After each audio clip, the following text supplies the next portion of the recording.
আপনি কি জানেন এমন কিছু মানুষ আছেন যাদের দোয়া আল্লাহ খুব দ্রুত কবুল করেন?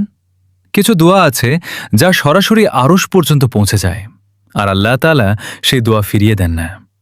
আল্লাহ তাআলা পবিত্র কোরআনে বলেছেন, তোমরা আমাকে ডাকো, আমি তোমাদের ডাকে সাড়া দেব। সূরা গাফির আয়াত ৬০। কিন্তু কার দোয়া সবচেয়ে বেশি কবুল হয় জানেন?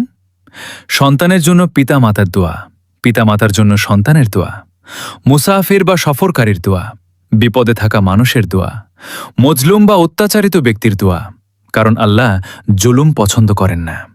রোজাদারের দোয়া, বিশেষ করে ইফতারের সময়, অসুস্থ মানুষের দোয়া, অসহায় ও দুঃখ কষ্টে থাকা মানুষের দোয়া, নেককার ও আল্লাহ ভীরু ব্যক্তির দোয়া, হজ পালনকারীর দোয়া।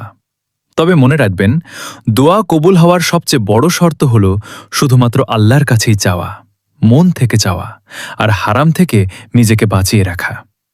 হয়তো আজ আপনি যে দোয়া করছেন সেটাই আপনার জীবনের সবচেয়ে বড় পরিবর্তনের কারণ হয়ে যাবে।